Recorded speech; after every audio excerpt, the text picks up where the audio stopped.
I don't read books. I'm actually famous for saying I've read one book in my life. In my adult life, I've read one book, and I was in a jail cell, so I had nothing else to do. So I don't read books. Which book was it? It was an awful book. I think it was called, I can't remember the name of it. I've told this story before and someone found it in the comments, but it was a terrible story about a UN negotiator, a woman who was in New York, and she'd been fired from the UN because she made this big mistake. And then the UN needed her back because she was the best negotiator. Yeah. And they got her back, and they kept talking about, I wish I didn't make the big mistake. And for 2/3 of the book, it's like she's so good at her job, but what was this big mistake? And it turns out she was negotiating between two African warlord tribes, and she ended up sleeping with one of the warlords. And when you get this big revelation, you're like, oh, so you're just the warlord in the middle of a negotiation? Like, how did that even happen? What You were so interested, and then you just realized, like, how charming was this guy? He's a mass murderer. Like, the whole book, it upset me. So no, I don't read books because books are slow, and I think the world we now live in today is about speed. Speed is absolutely and utterly important. Everything must be spans are like this. Absolutely, and everything must be done as quickly as possible. And Darwin said it, even though I'm not a proponent of evolution. He said it's the most adaptable member of the species that survives. I will change it and say nowadays the quickest member of the species survived. It's not about being the biggest or the strongest, it's about being the quickest, the most adaptable to change. And to read a book is just too many human hours for the amount of information and knowledge you get. So I don't read books. I think they're slow. I think they're a waste of time. I think a lot of it's mental masturbation for people to sit there and say, I want to get smarter, so I read books. And I talk to these people, they're not even smart. Yeah. I know everything about everything because of my life. Yeah. It's been varied and it's been very difficult. And I'm perspicacious and I pay attention and I learn my lessons. And that's how I know everything about everything. I don't need to read books. Well, the thing is with reading a book is it's a reward without any risk. And this is why I think a lot of people are proponents of reading, and they say reading, because nothing can really go wrong besides wasting your time in life, of course, but they don't believe that.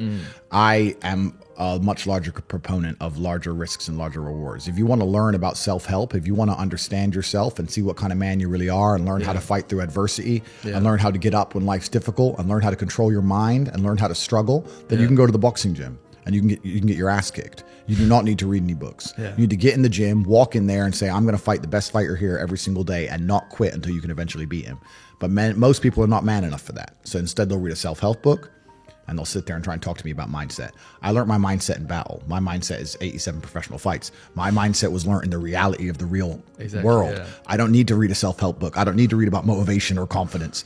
I've been in the cage smashing people's faces in. I don't need to learn any of that stuff. So I learned in reality, and reality is always going to be a better teacher than a book, because you're not learning when you read books. You're regurgitating. You may be reading, but I don't believe you're truly learning. My coach used to say, if it doesn't hurt, you didn't learn.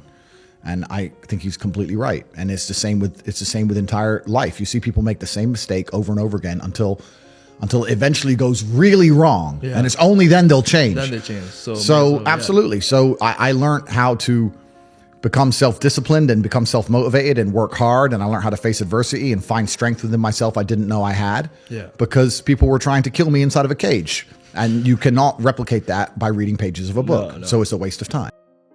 And so I'll actually say here right now, I'm a massive anti-reader. I think it's a mistake. I think as a young man, if you want to get your life better, the most important thing you have are your waking hours. You need to be out competing all the other people on the planet who are hyper competitive. And if you think you have 8 hours to sit there and just read a book, you are wasting your time. You are too slow, and you are going to lose against people like me, because we're just too quick, too fast. Our networks are too various and large, and we make decisions too quickly, and we absorb information too quickly, and you're just behind. And that's why I am ultra competitive, and that's why nobody will ever beat me. If you're an individual and you wake up and think, I want to make my life better, and you spend 8 hours reading a book, that's fine. When I wake up to maybe 25 messages from some of the most influential and rich people on the planet that you've never heard of, telling me, buy this now.